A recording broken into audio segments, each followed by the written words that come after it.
Areas को ये address करेगा। ये तजवीज़ लाई गई है कि चार्टर ऑफ डेमोक्रेसी में पाकिस्तान भर की जो जमहूरी जमातें हैं उन्होंने जनरल परवेज़ मुशर्रफ के मार्शल लॉ के दौर में ये तय किया कि हमने इस मुल्क में जमहूरियत के फ़रोग़ के लिए आइन और कानून की बालादस्ती के लिए मिल के चलना है और जद्दोजहद भी करनी है। और कुछ फंडामेंटल्स तय हुए, उनमें एक जो नुक्ता था वो था वफाकी आइनी अदालत का क़याम, जिसमें सारों सूबों के जजेस जो हैं सुपीरियर कोर्ट्स के, उनकी मौजूदगी हो।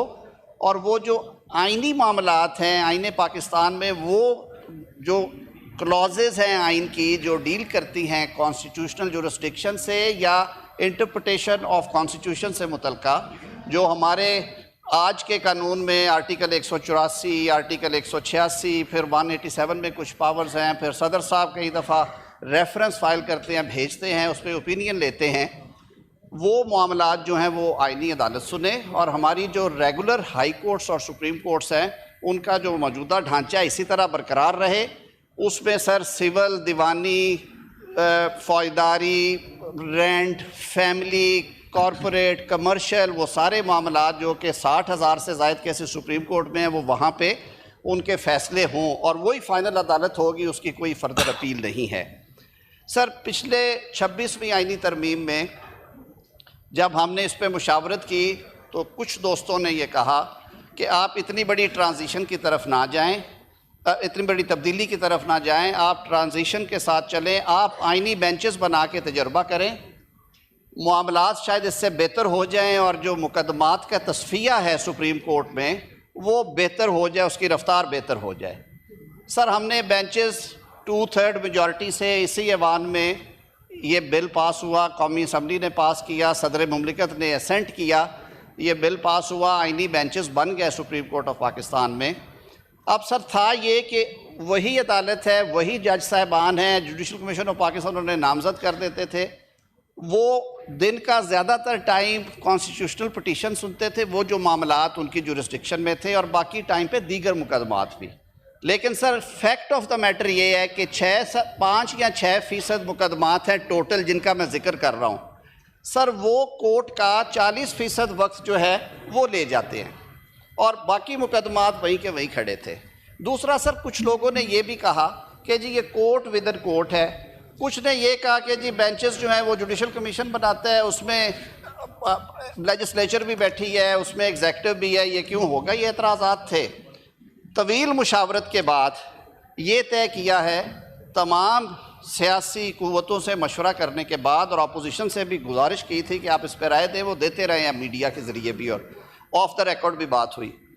हमने कहा कि वो जो एक दरीना ख्वाहिश और मुतालबा है कि एक वफाकी आइनी अदालत कायम की जाए, उसकी तजवीज़ पार्लियामान में लेके आई जाए, जो कि इस बिल के ज़रिए आज हम ले आए हैं। सर अब ये तब्दीली आने की वजह से तकरीबन 40 ऐसी क्लॉजेज़ हैं आइन की जिनमें तब्दीली करने जा रहे हैं, क्योंकि वहाँ पे लफ्ज़ आइनी अदालत यानी फेडरल कॉन्स्टिट्यूशनल कोर्ट का जिक्र होगा या उसके चीफ जस्टिस का या उसके जजेस का होगा जिक्र। इस वजह से तकरीबन 40 जो हैं क्लॉजेज़ 49 में से वो कॉन्सिक्वेंशियल इन नेचर हैं, यानी कि वो आइन की किसी क्लॉज का वो जो मफहूम है तब्दील नहीं कर रहे, उसमें सिर्फ उसका जिक्र किया जा रहा है। सर दूसरा एक इशू आया, ट्रांसफ़र ऑफ जजेस ऑफ द हाई कोर्ट्स। 1973 के आइन में सर आर्टिकल 200 में इसको एड्रेस किया गया और आर्टिकल 200 में ये कहा गया कि किसी भी जज को एक हाई कोर्ट से दूसरे हाई कोर्ट में सदर मुमलिकत ट्रांसफ़र कर सकते हैं, और वो इख्तियार ज़ाहिर है वज़ीर आज़म की एडवाइस पे इस्तेमाल होता था, लेकिन उसके लिए उस हाई कोर्ट जहाँ से वो जा रहे हैं चीफ़ जस्टिस साहब को, जिस हाई कोर्ट में वो जाएंगे उसके चीफ़ जस्टिस साहब को और सुप्रीम कोर्ट के चीफ़ जस्टिस को वो एतमाद में लेंगे, यानी कि उनसे कंसल्टेशन करेंगे, और उसके बाद वो तबादला जज की रज़ा के बगैर 2 साल के लिए हो सकता है। लेकिन अगर 2 साल से ज़ायद अरसा आपने उन्हें भेजना है तो उसके लिए आपको उनकी कंसेंट लेना पड़ेगी।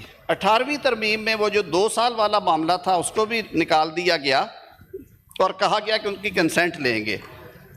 26वीं आइनी तरमीम में वही की वही प्रोविजन उसी तरह रही, लेकिन उस वक्त भी तजवीज़ आई थी कि इसमें बार बार ये इशारा होता है कि जी एग्जेक्टिव का क्यों अमल दखल है, तो ये मामला भी आप जुडिशल कमीशन ऑफ पाकिस्तान को दे दें। तो तजवीज़ ये दी जा रही है कि अगर एक हाई कोर्ट से दूसरे हाई कोर्ट में किसी जज को भेजना है, मैं उसकी एक मिसाल देता हूँ कि बलूचिस्तान एक छोटा हाई कोर्ट है, लेकिन अल्लाह ताला ने बलूचिस्तान को वसाइल से माला माल किया हुआ है। अब वहाँ पे आप रिकोडे के एक प्रोजेक्ट है, सैंदक है, मिनरल्स के काम बढ़ रहे हैं, मल्टीनेशनल कंपनीज आ रही हैं। वहाँ पे अगर बलूचिस्तान के चीफ जस्टिस साहब या वहाँ की बार या जजेस मुतालबा करते हैं कि हमें साल 2 साल के लिए कंपनी कॉरपोरेट में जो जज तजर्बा ज़्यादा रखते हैं उन्हें मेहमान के तौर पे भेजें, वो वहाँ पे सर्व करें, वापस चले जाएं। वाइस वर्सा इस्लामाबाद लाहौर में ये हो सकता है, पेशावर और कराची में हो सकता है। कई दफ़ा जज साहबान ख़ुद ख्वाहिश कर देते हैं कि मेरे को फैमिली इश्यूज़ है, बच्चे प्रैक्टिस कर रहे हैं मेरे इसी हाई कोर्ट में और मैं उन्हें डिसलॉज नहीं करना चाहता, मैं किसी दूसरे हाई कोर्ट में जाके काम करना चाहता हूँ ताकि लोग उंगलियाँ ना उठाएं कि इनके बेटे या बेटियाँ यहाँ पे वकालत करती हैं। ये हमारे हमसाया मुल्क में राइज है। हमने कहा इससे आप ये जो रोल है वज़ीर आज़म का एग्जेक्टिव का एडवाइस पे वो निकाल दें। ये मामला भी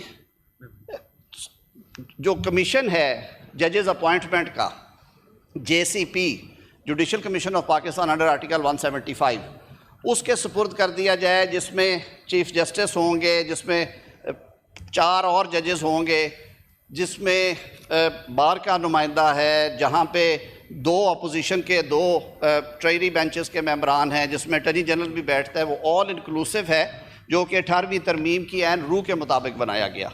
और साथ में जो 2 हाई कोर्ट्स इन्वॉल्व होंगे उनके चीफ जजेस को भी बनाया जाए। उसमें सेफ गार्ड्स भी दिए गए हैं। सेफ गार्ड्स ये हैं कि चीफ जस्टिस जिस सूबे में बैठे हुए हैं, कोई भी चीफ जस्टिस, उनसे सीनियर जज को नहीं भेजा जाएगा ताकि चीफ जस्टिस का ओहदा जो है उसके हवाले से किसी किस्म का कोई तनाज़ा पैदा ना हो। उसमें जुडिशल कमीशन पे छोड़ दिया गया कि वो जज साहब को बुला के उसकी कंसेंट की बात करना चाहें, कंसेंट के अलावा करना चाहें, किन टर्म्स पे भेजना चाहते हैं, कितने अरसे के लिए भेजना चाहते हैं, वो क्लियर कर दिया गया है।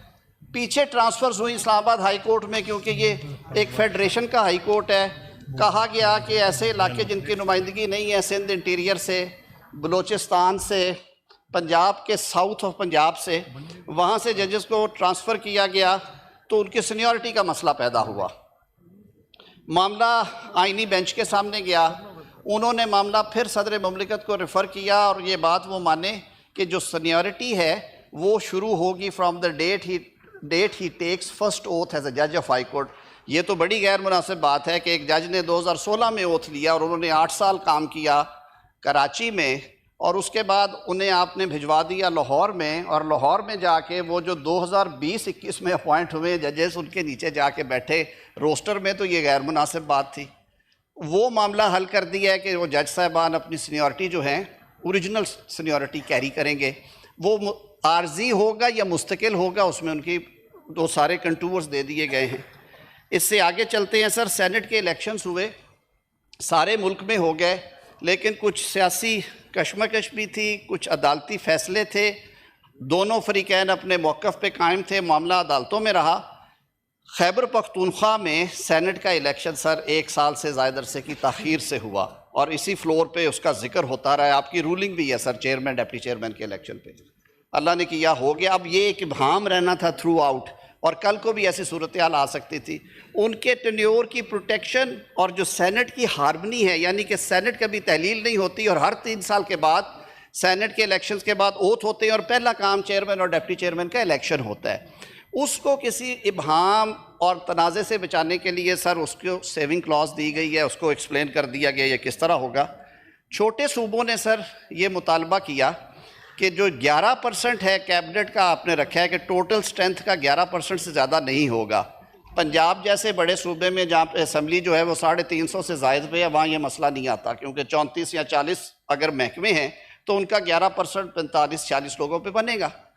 सर बलूचिस्तान में सबसे ज़्यादा मसला था, कह दिया गया जी 15 या 11% में से जो हायर साइड पे वो कर लें, लेकिन उसके बावजूद वो 15 से आगे नहीं से जा सकते। अब सर पाकिस्तान की जोग्राफिए में कोई आधा पाकिस्तान जो है वो बलूचिस्तान के हिस्से में है, एडमिनिस्ट्रेटिव मसले हैं, उनके दीगर मसाइल हैं, वो बार बार कहते थे जी हमें कैबिनेट साइज़ थोड़ा सा बेहतर कर दें क्योंकि इससे हमारा काम नहीं चलता, महकमे बहुत ज़्यादा हैं और क्वालिटी की गवर्नेंस नहीं होती। सिंध ने भी सर ये शिकायत की कि उनका भी नंबर ऑफ़ MPs के हिसाब से महकमे ज़्यादा हैं, वजारतें कम हैं, इसलिए देखें खैबर पख्तूनख्वा का भी इशू होगा। मासवाए पंजाब का ये था सर, उस 11 को बहुत सोच समझ के तजवीज़ ले कर आए हैं। ये सब तजावीज़ हैं सर, ये बिल की शक्ल में आई हैं। पास करने का, रिजेक्ट करने का इख्तियार इस मुवक्कर ऐवान का है। आप 2/3 से पास करेंगे ये आइन का हिस्सा बनेगा, आप नहीं करेंगे ये बिल की सूरत में वैसे ही वापस हो जाएगा। सर वो 13% किया है। एडवाइज़र्स पहले 5 की इजाज़त थी, सर नहीं जहते हैं, बहुत टेक्निकल एरियाज़ है, AI आ गई है, डिजिटल रिफॉर्मेशन हो गई है, इकॉनमी के कई कंटूर्स बदले हैं। हुकूमतों के पास ये इख्तियार होना चाहिए कि वो थोड़ा इसको स्ट्रेच करें। इसमें हमारे दोस्तों ने, पाकिस्तान पीपल्स पार्टी ने कहा कि इसको बहुत थोड़ा आप करें। बाकी दीगर दोस्तों से भी मुशावरत की, सबका ख्याल था कि बहुत ज़्यादा ना 5 से 7 पे लेके गए हैं, एंड दैट्स ऑल। ये भी तजवीज़ है सर। इसी तरह 243 के बारे में बड़ी डिबेट हुई है मुख्तलिफ TV चैनल्स पे भी कि पता नहीं क्या आ रहा है, पता नहीं क्या होने जा रहा है। सर उसमें इबहाम को दूर करने के लिए मैं मुनासिब समझूंगा कि मैं वो रेलिवेंट क्लॉज जो है उसका मुतालिया कर दूं ताकि कोई चीज़ ये ना हो कि ये समझ नहीं आई और इसका हमें पता नहीं चला। ये है सर सर्विसेज के बारे में। इसमें सर तब्दीली की क्यों ज़रूरत पेश आई?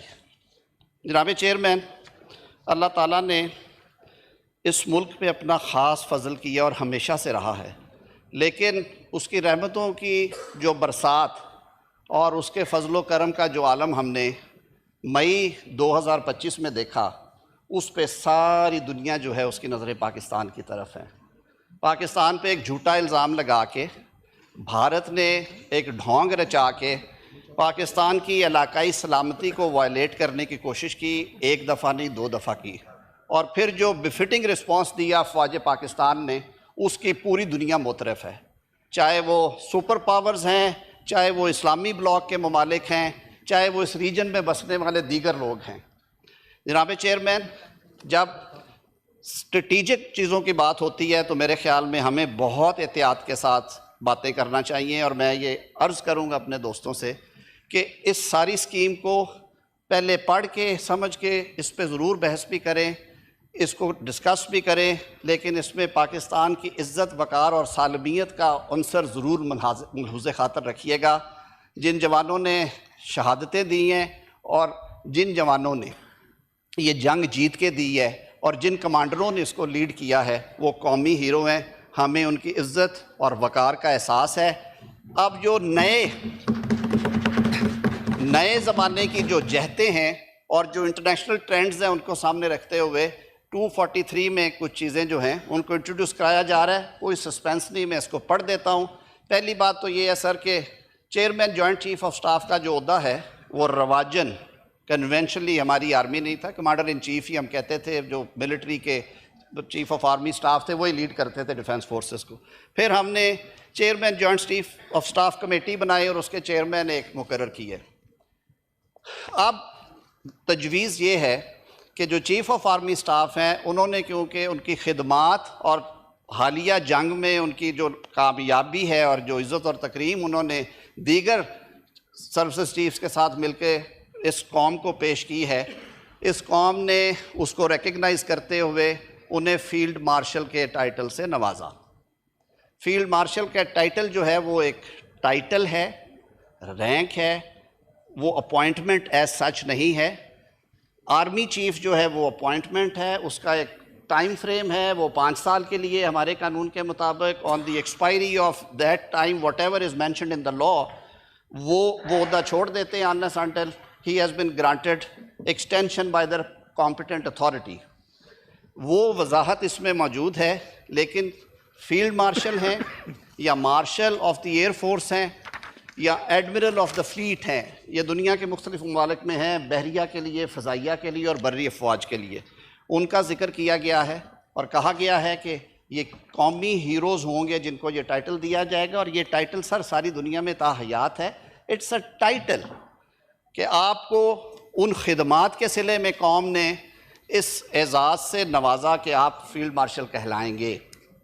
उसकी बाबत ये वजाहत कर दी गई है और साथ में कह दिया गया है कि उस टाइटल को भी आपने क्योंकि प्रोटेक्शन देनी है आईनी, तो उसके बाबत यहाँ पे लिख दिया गया है कि उसकी इम्पीचमेंट या रिवर्सल जो है वो वज़ीर आज़म का इख्तियार नहीं होगा, वो पार्लियामान का इख्तियार होगा, क्योंकि वो सारी कौम का हीरो है, किसी एक वज़ीर आज़म का या एग्जेक्टिव का हीरो नहीं है। मैं पढ़ देता हूँ ताकि ये डिबेट जो है इस हवाले से जनरेट हो और इस पर जो चैमें गोइयाँ हो रही हैं वो भी ख़त्म हो जाएँ।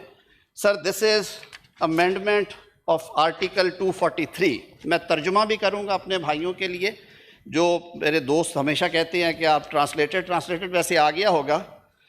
In the Constitution, in Article 243 for Clause 4, following shall be substituted, namely, the President shall, on the advice of Prime Minister, appoint the Chief of Army Staff, concurrently the Chief of Defence Forces। जो मैंने कहा जो original scheme है और ये दुनिया के बेतहाशा ममालिक में राइज है, वो आ जाएंगे। आर्मी चीफ जो है वो चीफ ऑफ डिफेंस फोर्सेस होंगे। The chief of naval staff और चीफ ऑफ एयर स्टाफ की अपॉइंटमेंट भी उसी तरह वज़ीर आज़म की एडवाइस पे हुआ करेगी। इसके साथ सर ये कह दिया गया कि उनके सैलरीज अलाउंसेस की डिटर्मिनेशन वहीं से होगी, वो पहले भी वही है। अब जो नई क्लॉजेस डाली गई हैं वो 5, 6, 7, 8, 9, 10, 11 हैं जी। 5 कहती है not with standing anything contained in clause 4, the office of chairman joint chief of staff committee shell stand abolished with effect from 27th day of November 2025। जो मौजूदा chairman joint chief of staff committee हैं sir, वो भी हमारे कौमी hero हैं। उनके मुद्दत मुलाजमत जब उन्होंने वो अपॉइंटमेंट उनकी ख़त्म होगी उसके बाद सर ये उहदा अबॉलिश होगा। उनके करेंसी ऑफ पीरियड में सर पार्लियामान ये सोच भी नहीं सकती कि उन्हें उस ओहदे से हम महरूम करें, लेकिन इसके बाद नई तकर्री नहीं होगी, क्योंकि हमने चीफ़ ऑफ आर्मी स्टाफ जो हैं उन्हीं को चीफ़ ऑफ डिफेंस फोर्सेस की ज़िम्मेदारी सौंपनी है। ये तजवीज़ है। तजवीज़ ये है क्लॉज 6 में that the prime minister shell on the recommendation of chief of army staff concurrently the chief of defense forces appoint the commander of national strategic command from members of Pakistan army and shall also determine his salaries। ये chairman joint chief of staff committee के functions में से एक ये भी function है। ये एक हसास मामला है सर, जो हमारे एसेट्स हैं, जो हमारे दफाई कैपेबिलिटीज़ हैं, मिसाइल सिस्टम है, दीगर कैपेबिलिटीज़ हैं, न्यूक्लियर कैपेबिलिटीज़, उसके लिए एक रिस्पॉन्सिबिलिटी है। तो इसकी अपॉइंटमेंट भी वज़ीर आज़म करेंगे।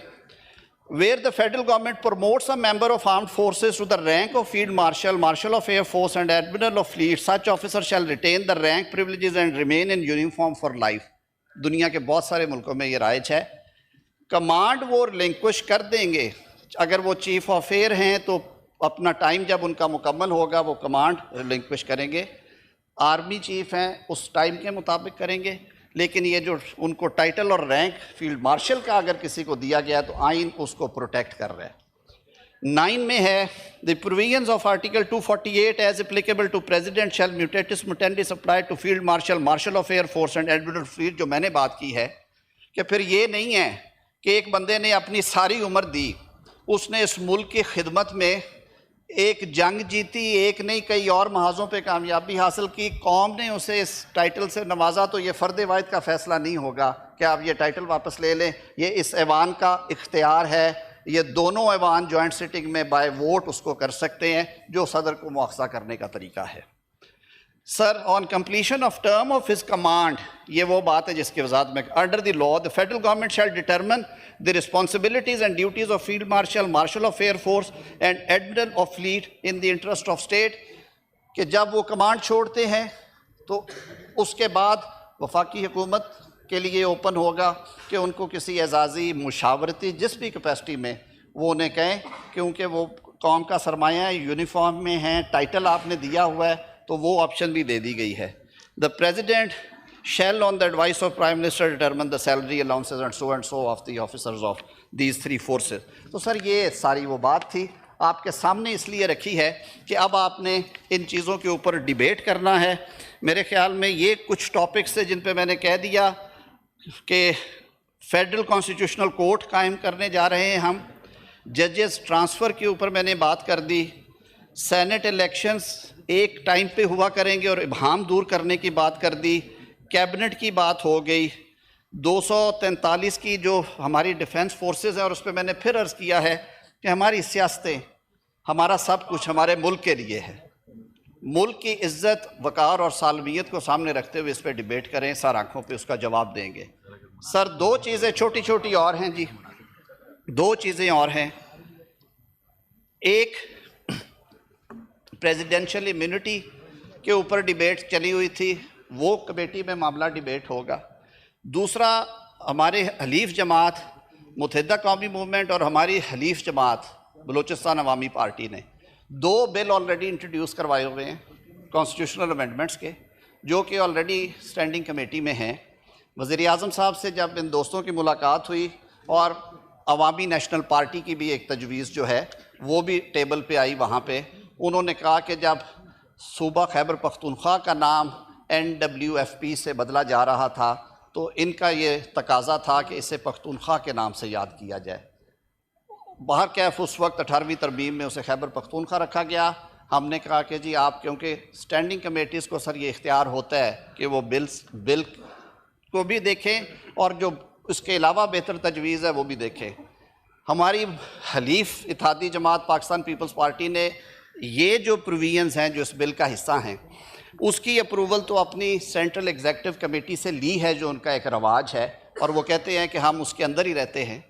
लेकिन इसके बाहर जो तजावीज़ है, जैसे मैंने अर्ज़ किया कि मुत्तहिदा कौमी मूवमेंट का मुकामी हुकूमतों को फाइनेंशली बाइख्तियार बनाने का और उनका ये कि इनके टेन्योर को प्रोटेक्शन दी जाए, और जो पंजाब असम्बली की एक रेजोल्यूशन आई, ये वो इश्यूज़ हैं जो कि वज़ीर आज़म साहब ने आज कैबिनेट में ये हिदायत की कि वो दोस्त कमेटी में अगर उनको उठाते हैं तो रूल्स एंड प्रोसीजर्स के मुताबिक हम कोशिश करें कि उस पर इत्तफाक़ राय हो।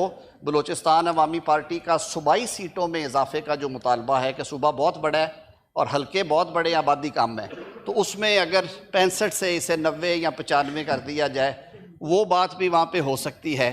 एमल वली ख़ान साहब की जो तजवीज़ है कि इसको भी आप कंसिडर करें कि जहाँ पे पख्तून बसते हैं उस सूबे का नाम, जैसे बलोचों के सूबे के लिए हम बलूचिस्तान और सिंधी भाइयों का सिंध और पंजाबियों का पंजाब है, तो ये भी आप डिबेट कर लें वहाँ पे। सर जमहूरियत की खूबसूरती है कि सियासतदान हमेशा मिल बैठ के अफ़हाम व तफ़हीम से, मंतक से एक दूसरे को कायल करते हैं। मैं सर दिल की गहराइयों से खराज तहसीन पेश करता हूँ आज अपने अपोजिशन के भाइयों को कि उन्होंने इस नाजुक मौके के ऊपर तहम्मुल के साथ ये बात सुनी। हम ये तवक्को रखते हैं और मुझे हदायत है अपने हलीफ जमातों के रहनुमाओं की भी, वज़ीर आज़म साहब की भी, कि मैं फिर इन्हें आज एक दफ़ा इस्तदा करूं कि आप स्टैंडिंग कमेटीज़ में आएँ, आप बैठ के यहाँ पे डिबेट करें। ये आपका डिसीजन होगा। फ्लोर ऑफ हाउस पे सर ये जो बात करेंगे हम उसका जवाब देने के पाबंद हैं। मेरी आप सब दोस्तों से गुजारिश होगी कि बिल की कॉपियाँ आपके सामने हैं, जो आपके सामने रखा है, इसके अलावा इसमें कुछ नहीं है। लॉज जो हैं, कवानीन जो हैं, वो लोगों के लिए होते हैं sir. People of Pakistan should be benefited. हमने इस नीयत से ये चीज़ें की हैं कि निज़ाम में भी इस्तेहकाम रहे। कुछ चीज़ें आप इस पर नतीजे अक्स करेंगे बिटवीन द लाइन्स, तो बिल्कुल मैं खुल के ये बात करूँगा कि सुओ मोटो का इख्तियार ख़त्म किया है हमने। 184(3) को ख़त्म नहीं किया, उसको सिर्फ वहाँ से उठा के कॉन्स्टिट्यूशनल कोर्ट के चैप्टर में ले गए हैं।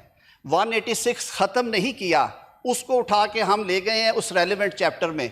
सुओ मोटो का इख्तियार हमने ख़त्म किया है ताकि फिर कोई चीफ़ जस्टिस आके लोगों को बेलिबास ना करे, हस्पतालों में छापे ना मारे, वज़ीर आज़मों को घर ना भेजे, वज़ीर आज़मों को सूलियों पे ना लटकाए। तो इस नीयत के साथ ये किया। मुझे उम्मीद है कि अपोजिशन के भी ये दिन फिरते रहते हैं, आज हम हैं कल आप होंगे। मुल्क के इस्तेहकाम के लिए अच्छी स्पिरिट के साथ काम करें। शख्सियात के नहीं सर, मुल्क के लिए तरामीम की जाती हैं। इस नीयत के साथ आपके सुपुर्द ये करते हैं। ये तजावीज़ हैं, इनको आइन की शक्ल आपने देनी है क्योंकि आप बाइख्तियार हैं। बहुत शुक्रिया।